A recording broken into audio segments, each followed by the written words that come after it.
IVM.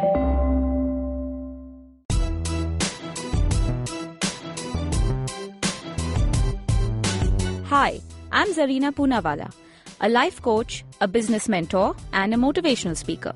I tackle the challenges that come with varied work cultures, and I try to give out some cheat codes for loving your job in the second season of the Empowering series with me, Zarina.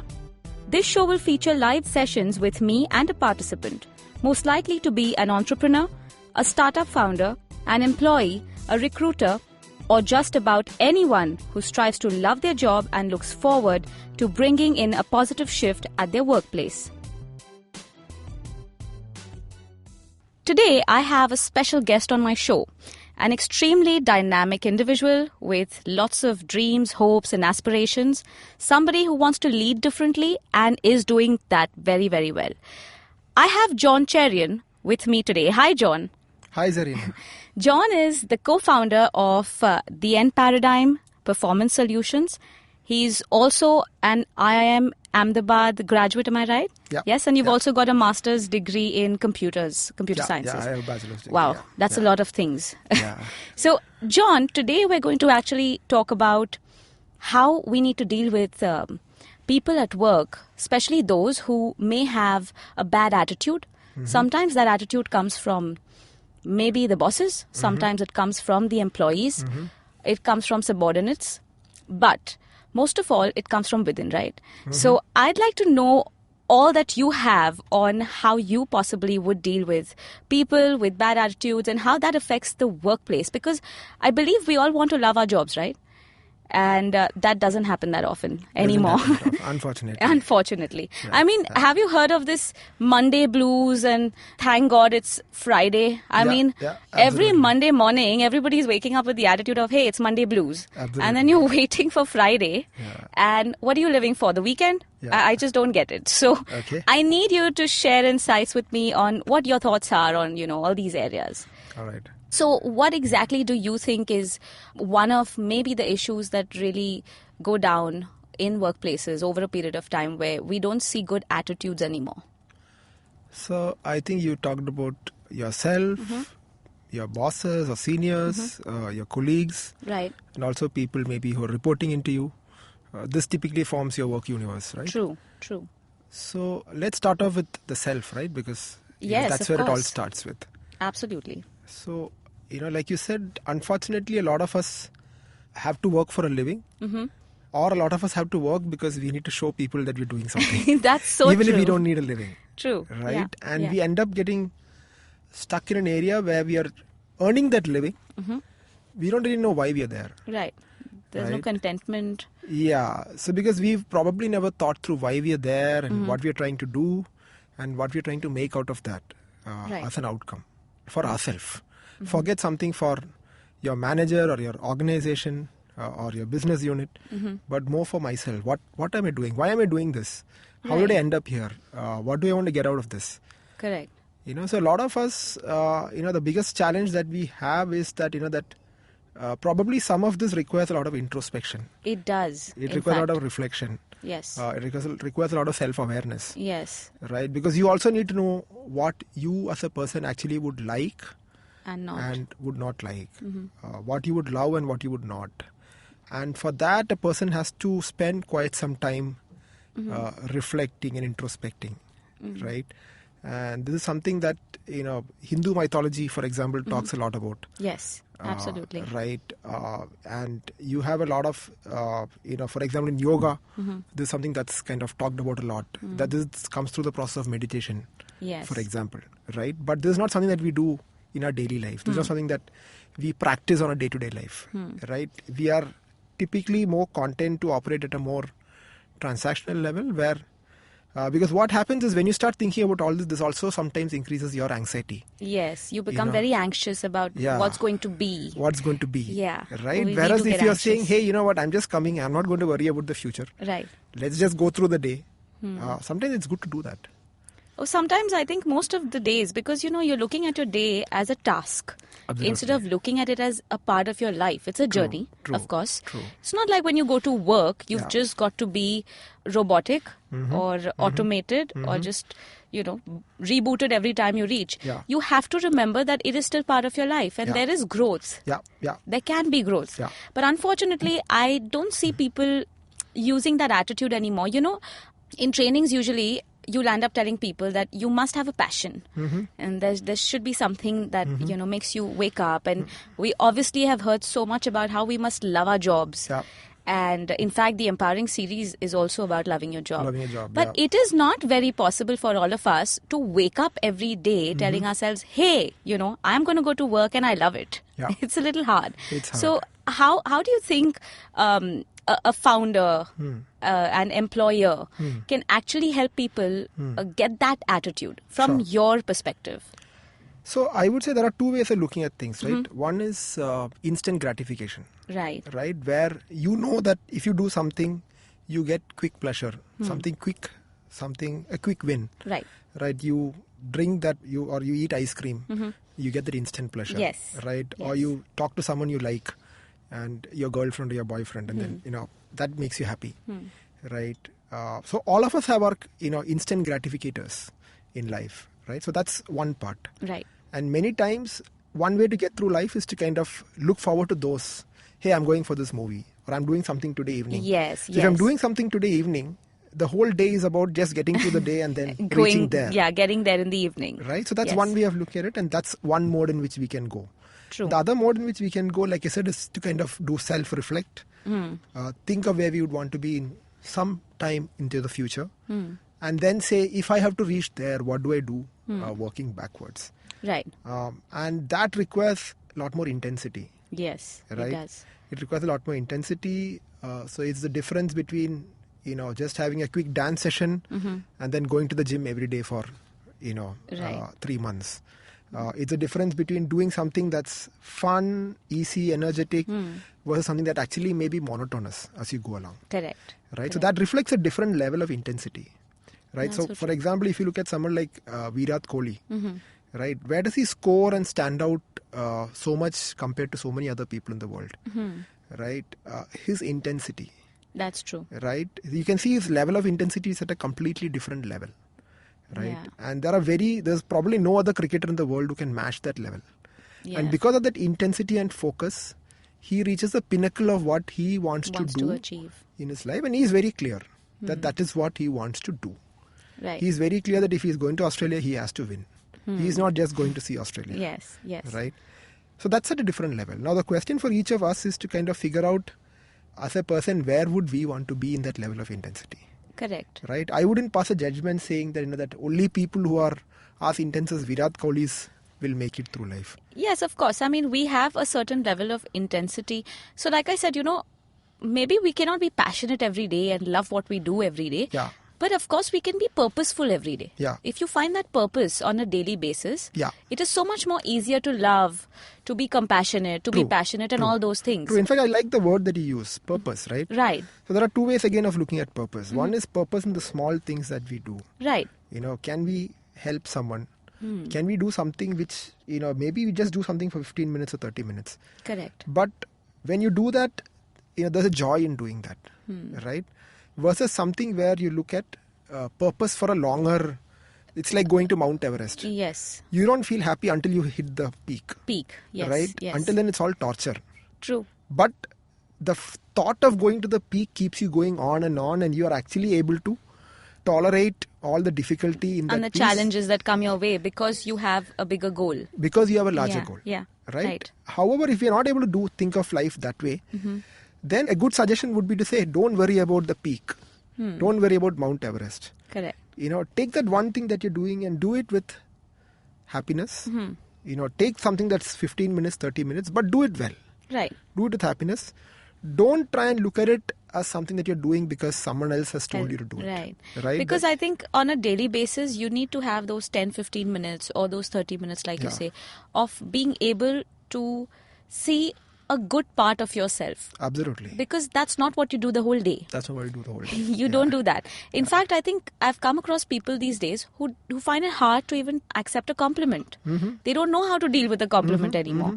Because you've stopped looking at yourself. You've stopped understanding who you are. You don't know.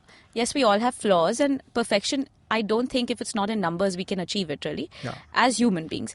But when you're looking at yourself and you don't even realize what you're good at or what makes you happy or what drives you or what gives you a purpose on a daily basis, it becomes pointless, the whole activity. For instance, you may get your dream job. Absolutely. You will get your dream job. You've worked really hard for it. But once you've got the dream job, you're happy, you're feeling ecstatic, you're telling the whole world, you started working. 1 month, super excited. Second month, okay, excited. By the third month, it's monotony. And the dream job is not a dream anymore. Then what? Then what do you do? True. So I guess it's a lot to do with the way we look at ourselves when we go to work. But in fact, from the employer's perspective, I'd like to say that I've come across employers, everybody when you started your business, what is it that you thought?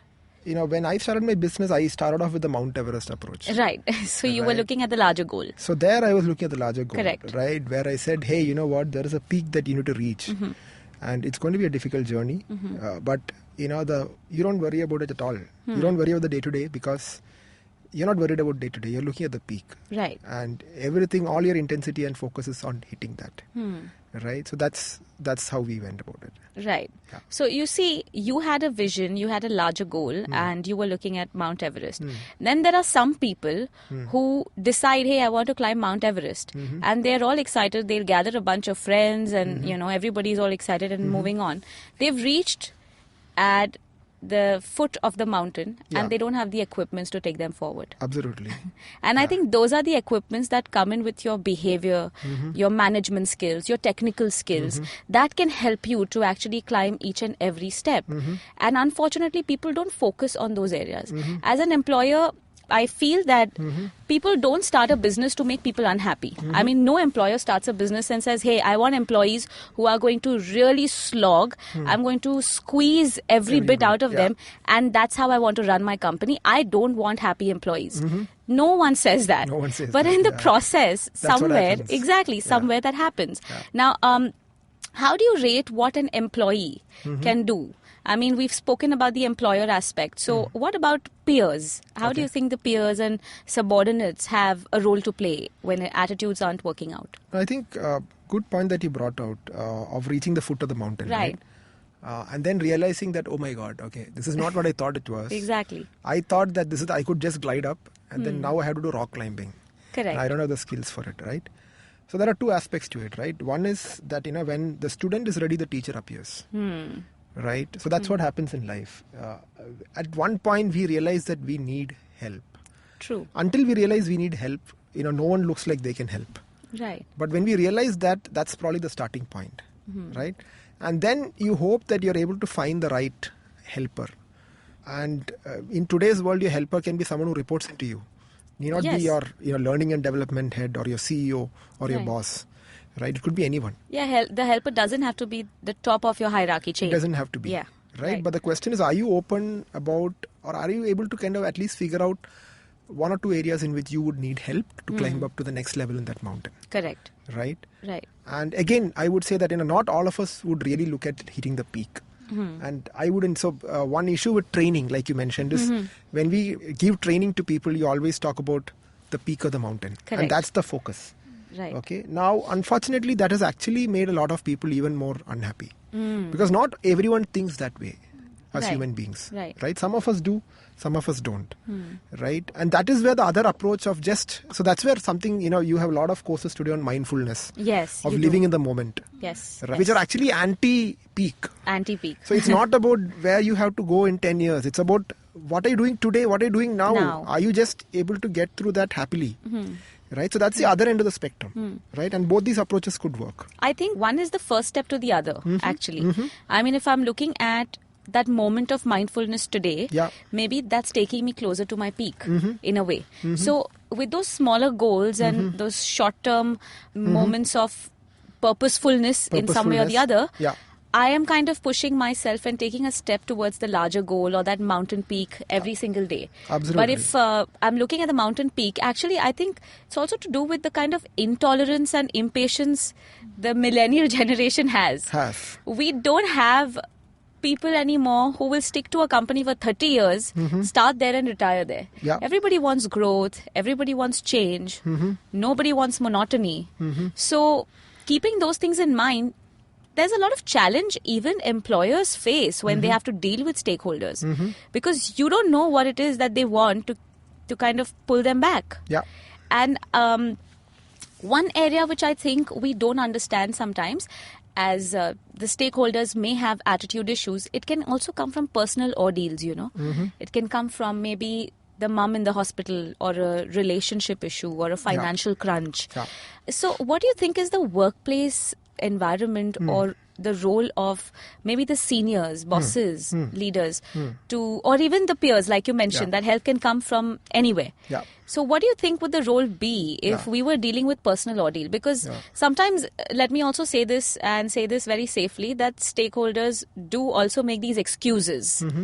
If they work out for them, sometimes those become excuses as well. Sure. So, but barring that, as an exception to the rule, how do we deal with our employees having attitude issues, or being unproductive, inefficient, possibly just down and not in the right frame of mind, simply because they are having issues back at home, things that they aren't able to deal with or discuss? So what should our role be in that?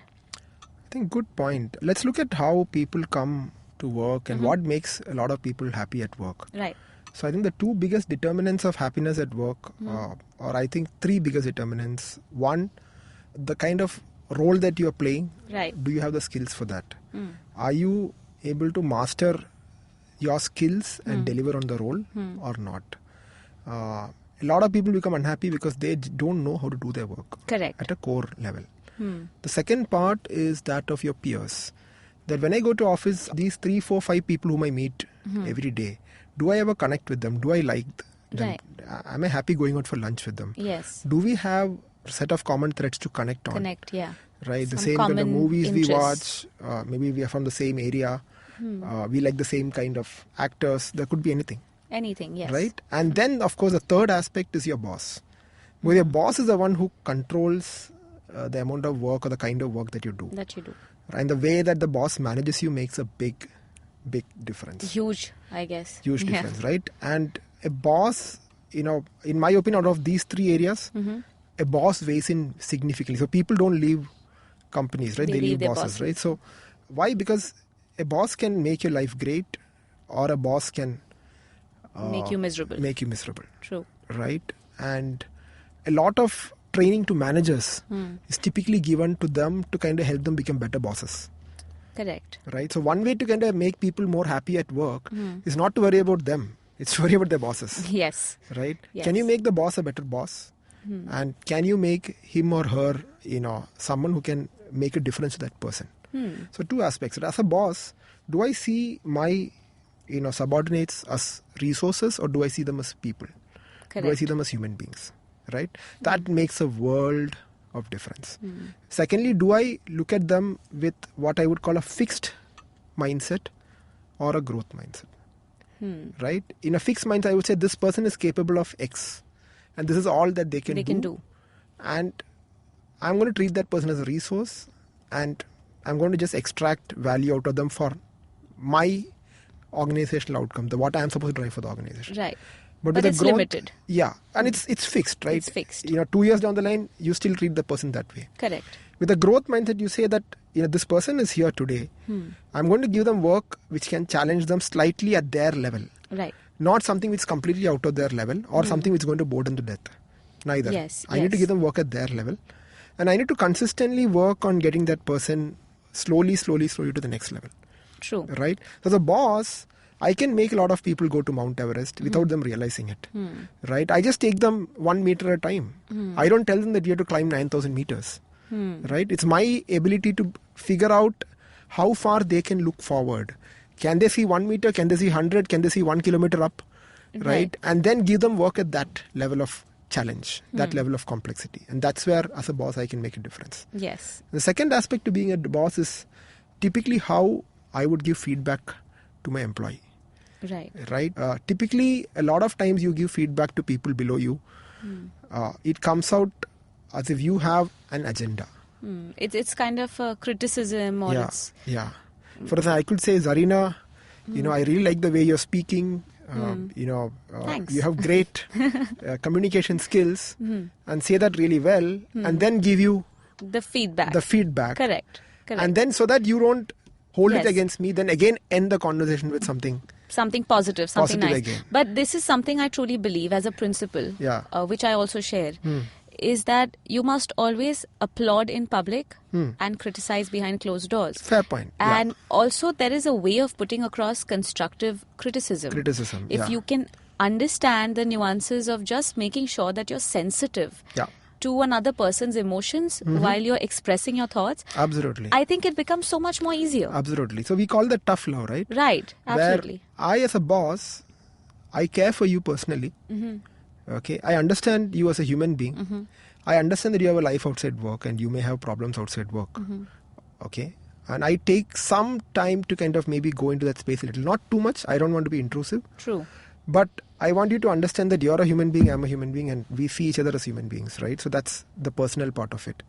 And then there's a professional part of it where I'm not going to sandwich the feedback. Correct. I'm going to tell you that specifically that, this doesn't work. And you have to improve this. Yes. And you, or the employee at the other end, the subordinate, will take that feedback if they feel that the boss is giving it for them and not for the boss's benefit.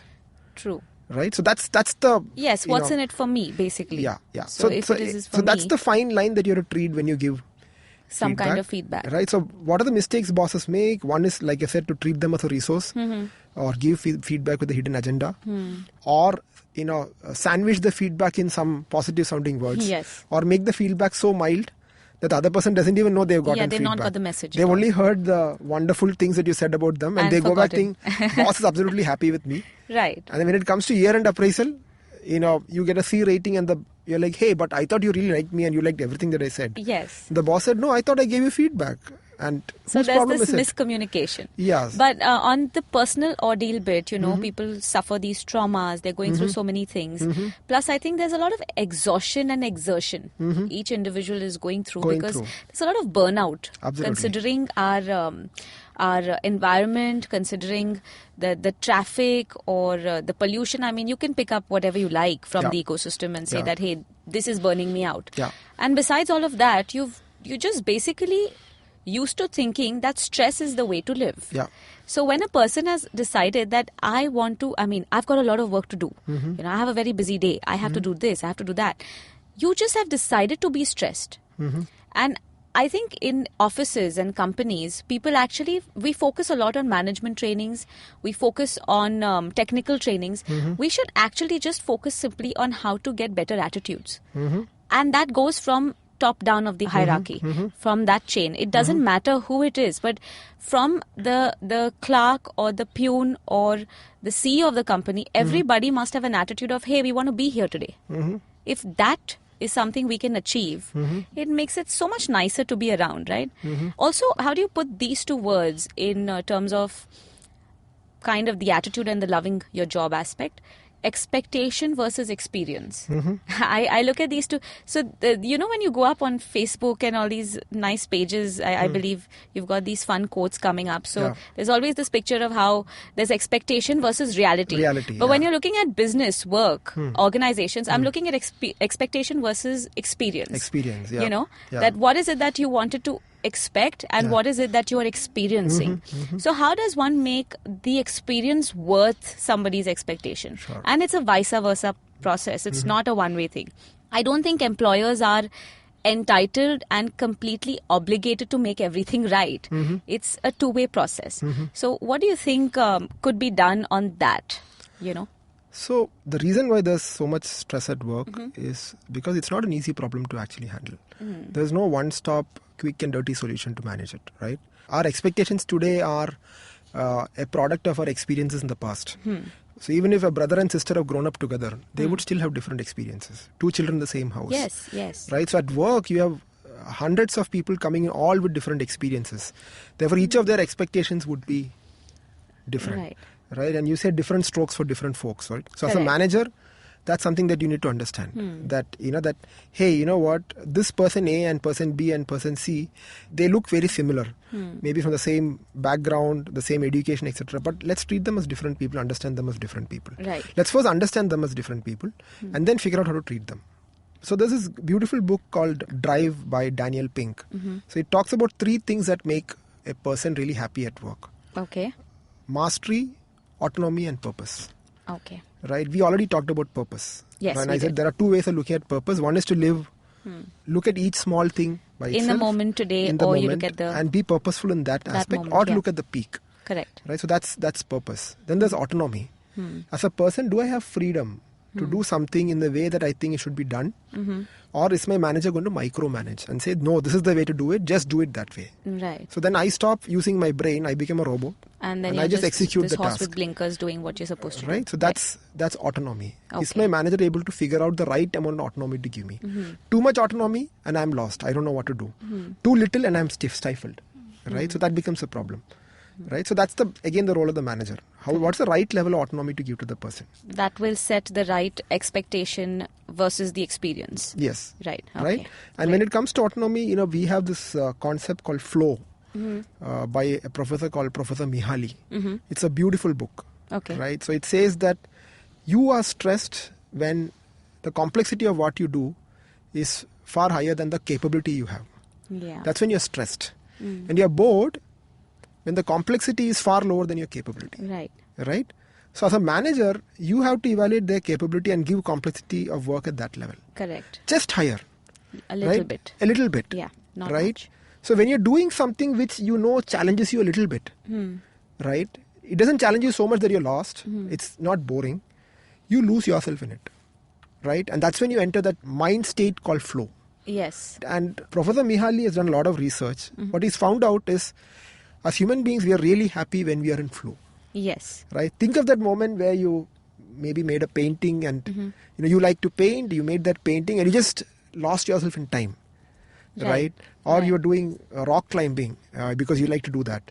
And you forgot about the pain and the difficulty because you just lost yourself in that moment. Yes. Right? You're not stuck. You're so engulfed by what you're doing. Absolutely. That you just really, everything else doesn't matter. Absolutely. Yeah. Right? So that's flow. Right. And that's something that managers have to calibrate complexity to the individual. Okay. And the third aspect that Daniel Pink talks about is mastery. And what is mastery? It's about getting better and better and better at something over a period of time. When you start off, you have some level of skill. Now, 2 years down the line, if you have the same level of skill, you haven't moved the needle. Exactly. You don't feel great about yourself, right? You just feel like you're just going through life, right? Correct. So you, as a manager, you have to keep on giving complexity at the right level, slightly higher than their capability. And avoid stagnation. Avoid stagnation. Yeah. As they keep building capability, you keep moving the needle up. Correct. Right? And that's very similar to getting that person to go up the mountain. Slowly and steadily. Right? And perhaps they don't even realize it. But then suddenly they look, after 2 years, they've climbed 2 kilometers. Yes. And they they've feel realized like they've reached achieved a different something. level. Right? True. So there's a sense of accomplishment there. Right? So that's a sense of accomplishment. So these are some of the aspects that you could bring into work to bring happiness. Yes. Right? I don't believe that happiness at work can come just because you're cutting cakes, doing birthday parties. True. That alone cannot make a difference, simply because that's, say, 1 hour in, that's momentary. a month. Right? It just spikes up your happiness for a minute and then you just go back to who you are. Correct. Right? But applying some of these principles consistently, can change the approach entirely. Can make a difference when you are at work. True. Right? And that's what makes a difference. That sounds great. All right, that's wonderful, John. We're going to be right back after a short break and catch you guys on the other side.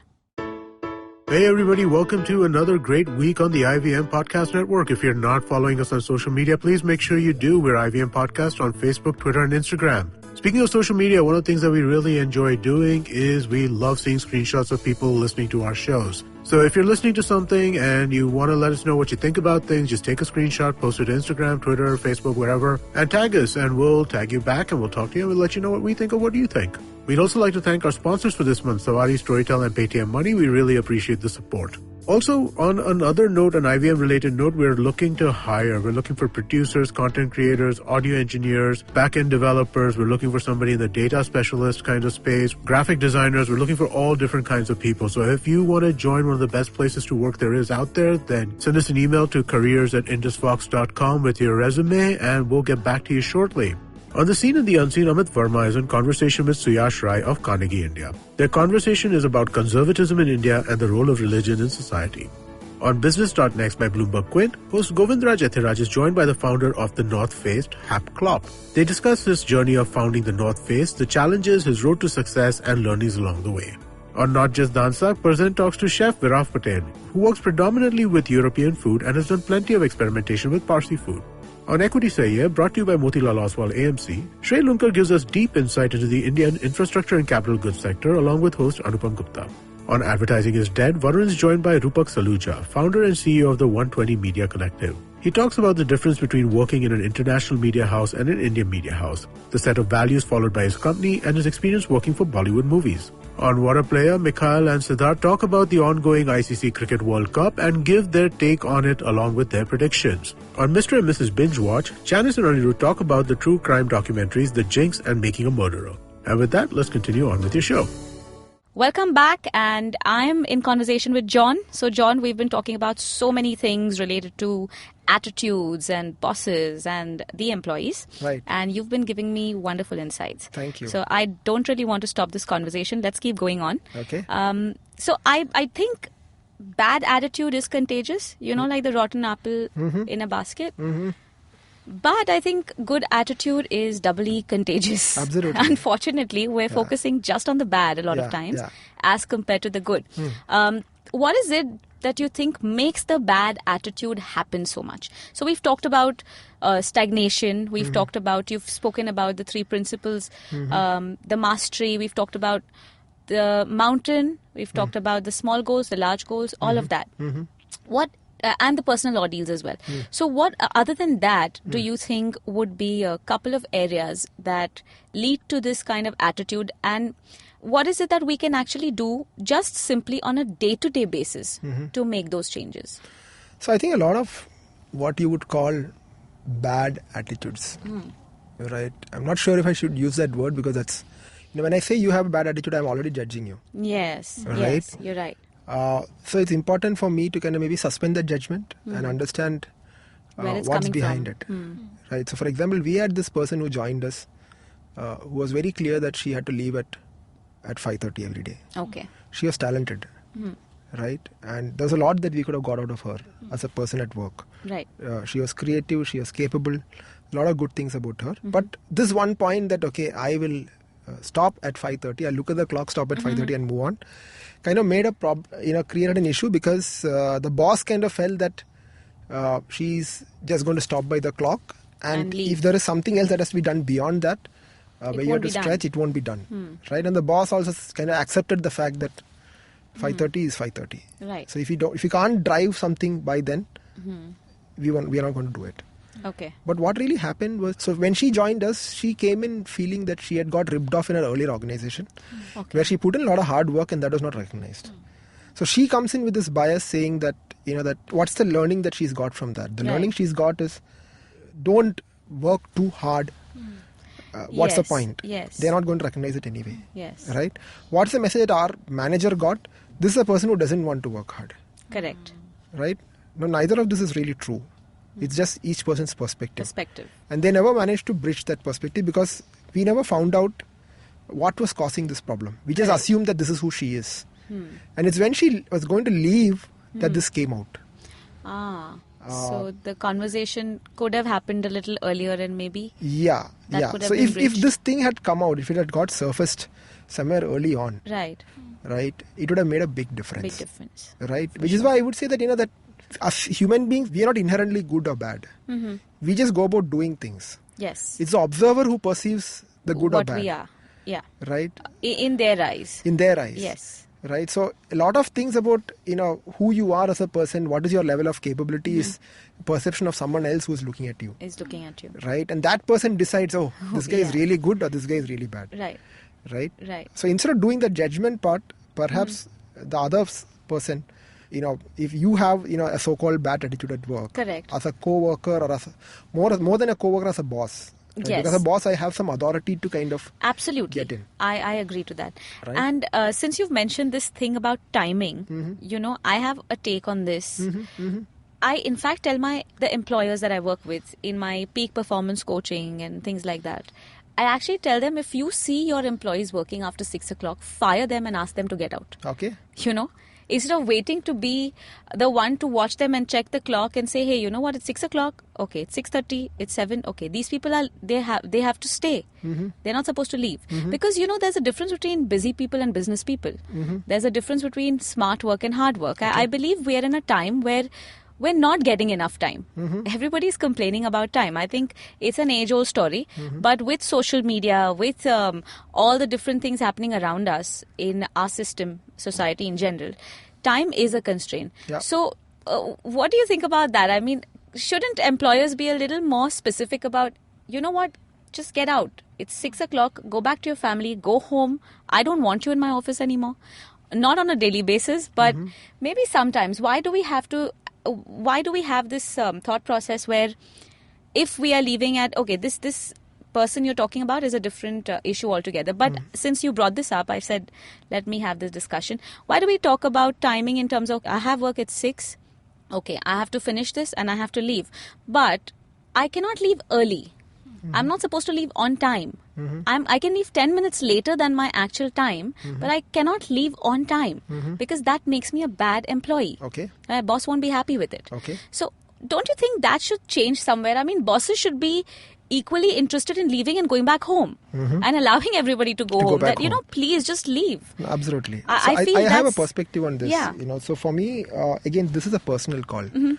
Yes, it is. Some of us are morning people, some of us are evening people. Correct. So we all have our periods of, flow. Yes. Right? Some of us get that flow very early on in the morning. So we prefer to come very early and then we lose energy afternoon and then we are not very productive and then, just sitting there, you're just present. Yes. Physically, not mentally. Right? And some of us are people who are actually evening people. Yeah. So we won't come to work, sharp at 9 or on time.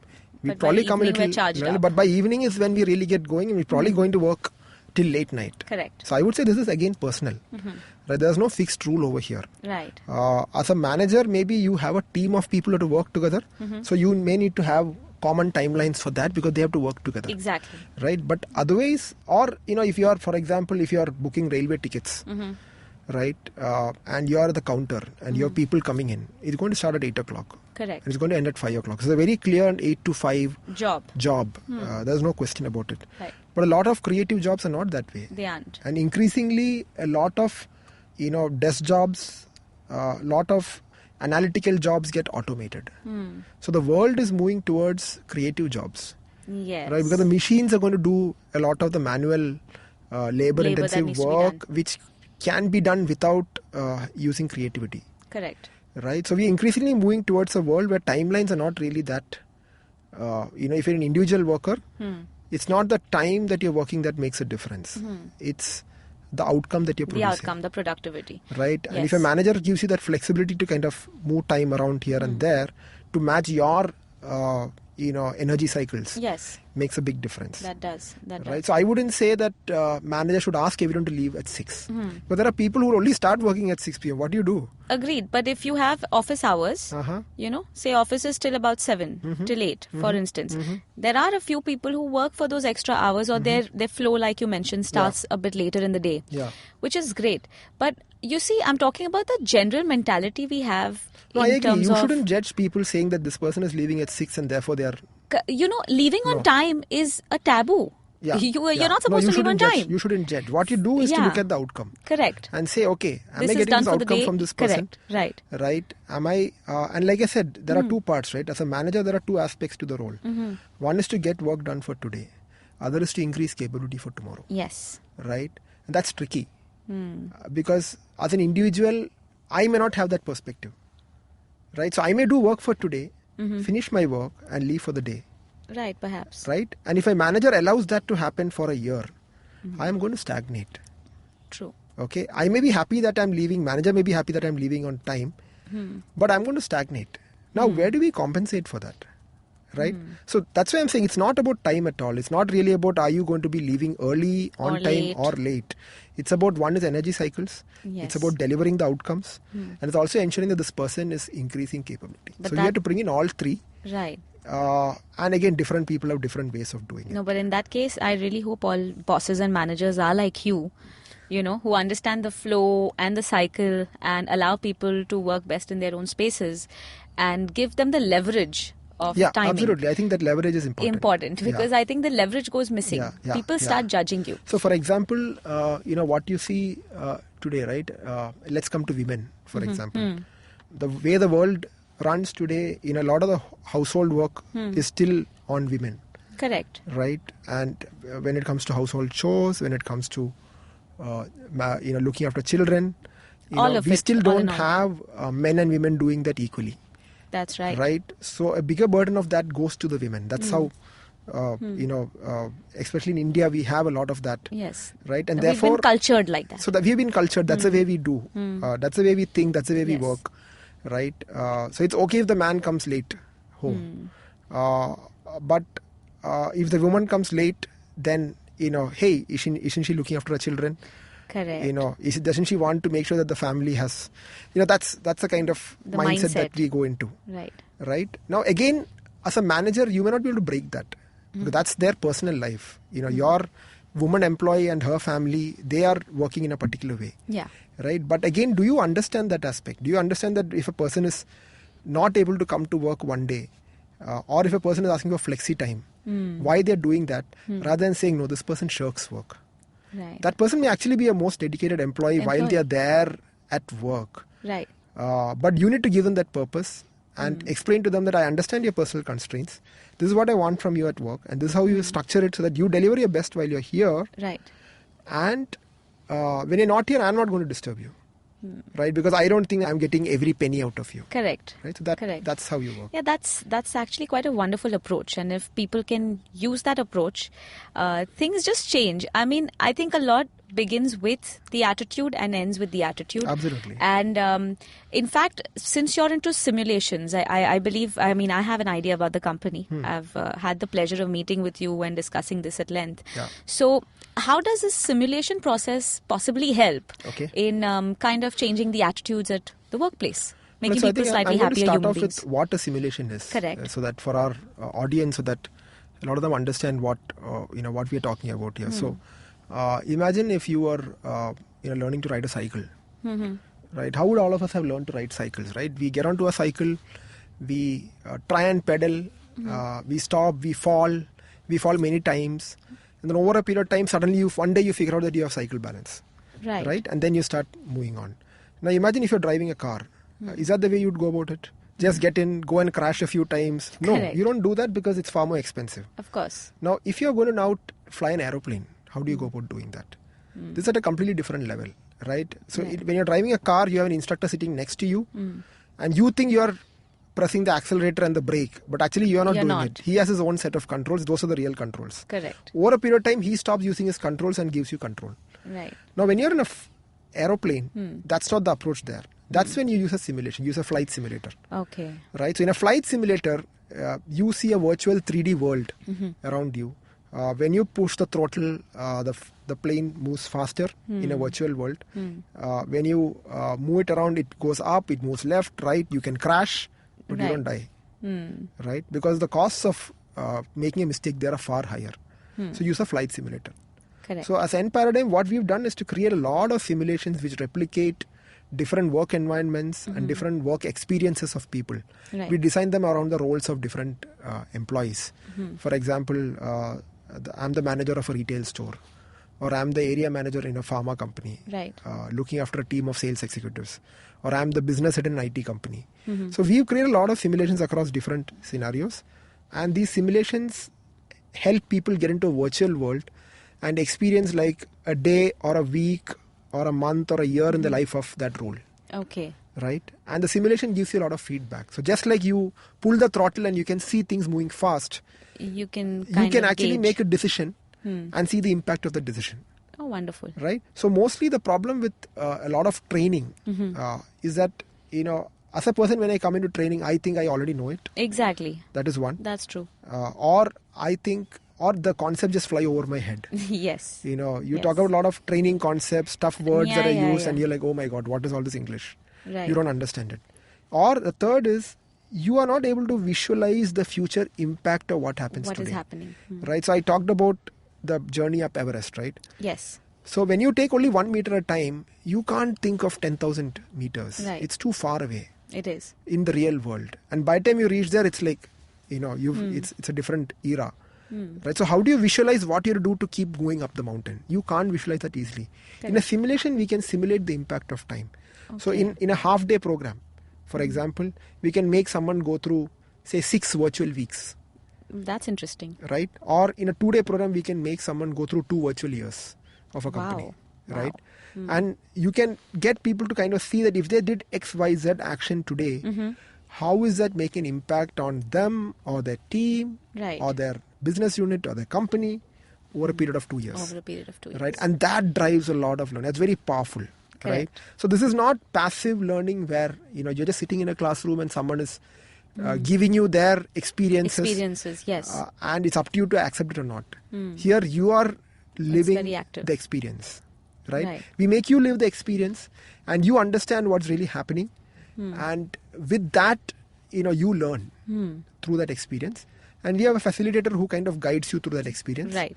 So the facilitator kind of ensures the person is learning what they have to learn. It's a guided experience. So I've had an opportunity to sit in one of those and I've had a great time because the whole experience is on a completely different level. It's completely on another level. Absolutely. When you're doing trainings, so this doesn't happen with me, to be honest, but in general, in training rooms, this happens. I mean, you've learned history in school and today you're wondering, why did I learn so much history? I'm not even using it. The same happens in a training room. You're nominated for a program. You have to participate. You have to be there. It's compulsory. It's a mandate. So you're there and, okay, where am I going to use this? It's history for me. It's biology for me. Okay, I might use it a day or two and then it's gone. Right. But I think simulations are a great way of making people see what they're capable of doing. And that can change back to the attitude. It can change that. It can change the way you feel about your job. It can change the way you look at the growth perspective in your job. And you might be able to see the smaller steps you're taking, and you can also see that larger peak and the top of the mountain. So I guess all of that put together is great work, John. No, absolutely. I think what we are trying to achieve with these simulations is to get people to live and understand. So I talked about, that one, you don't build capability overnight. Right. It takes time. Right. So in a classroom simulation or an online simulation, we make them see what happens if they build capability for something and what is the impact of that over a period of time. So that's what happens in these simulations. The other thing that we've done to help people work better, right, or improve their performance at work is to also build a lot of micro-learning solutions. Right. Because again, you don't learn anything in a day or two. You learn over a period of time. So learning happens when you think, first of all, you have to be aware that you need to learn something. And then you learn it, and then you apply it, and then you see the impact of that application, and then you're happy. Right. You feel like there's this sense of achievement, accomplishment, right? Yeah. So unfortunately, you can't just do that, tuck. So it's not instant gratification. Correct. Right? Like eating some good food. It doesn't work that way. It's more like going to the gym. Right. Right. So we've tried to build in, however, can we make each aspect of that experience pleasurable? Correct. Right? So that even if you're going to the gym, so it's like making it Zumba, right? That when you go to Zumba, you're still working on a long-term outcome of improving fitness. Right. But it's not monotonous, it's not tedious, it's more experiential. It's not like you're just, repeating a set of steps and wondering why you're doing it, because you can't see any muscle growing then. Correct. Right? But over a period of time you can see. Yes. So that's what we've tried to do for learning as well. By using simulations, by using micro-learning, where on your mobile, on the go, you keep getting little bit of content every day. And over a period of a year, you really learned a lot. That's very But you don't really feel that you've learned because you've only taken that 1 meter per day. Right. You're just doing it bit by bit. Bit by bit. That's amazing. Yeah. Wow. So, John, I'd love to go on with this conversation, But we'll have to wrap it up for today. Absolutely. I think I might have to do a to be continued with you, considering we're having such deep insights. Amazing thoughts. Loved everything that you've shared with us. Yeah, I think you really like the questions that you asked. Thank you. And thanks for the insight that you've been sharing as well. Thank you so much. So all in all, I think we've talked about everything that really matters at work. One of the things I'd like to close with is the fact that each one needs to go in feeling good about themselves. Mm-hmm. If we can start with just that on a daily basis, I think we can achieve everything we want, irrespective of how the bosses, the subordinates, the peers, and your colleagues, it doesn't matter. Just feel good about yourself. Find a purpose on a daily basis, if not the love for your job. Find a purpose, feel good. If you've got a bad attitude, try and change it, because they say a bad attitude is like a flat tire. It doesn't take you anywhere. Yeah. So change that flat tire immediately if you want to go somewhere. And if you have a good attitude, share it. It's contagious. So those are my last thoughts. What about you, John? Anything you want to end with? Yeah, like you said, when the student is ready, the teacher appears. Perfect. Yeah, so I think I'll end with that. Excellent. Yeah. Thank you so much for joining us on this conversation, John. And it's been an absolute pleasure. If any of you want to reach out to Enparadigm, John, could you please share your Twitter handle or Instagram? Our company Twitter handle is at Enparadigm. That's ENPARADIGM. Perfect. Right. Great. So just Google us. You can find us on Twitter, Facebook. Excellent. LinkedIn. So all the best to Enparadigm Performance Solutions and to you. So simulations all the way then. Thank you. Thank you so much for being on our show, and it was wonderful. Thank you.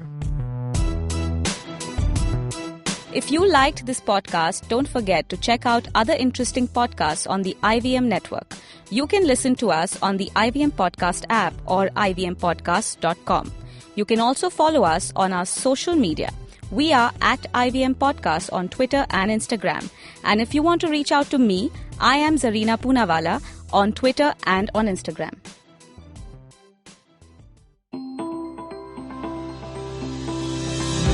Hi, I'm Ronnie Screwwalla, and you've been listening to my podcast and the multiple chapters of my book, Dream With Your Eyes Open. And I think to that, I've had good chats here. And I think chapter 13, my book, is all about Q&As. And I'm sure there are more Q&As. Happy to answer them. So send them in, and happy to have a dialogue with you on that. So if you'd like to ask Ronnie a question, send it to us at dreaming@ivmpodcast.com. If selected, we'll read out your question on the last episode and have Ronnie answer it. You can also send a question to us on social media at IVM Podcast on Facebook, Twitter, and Instagram.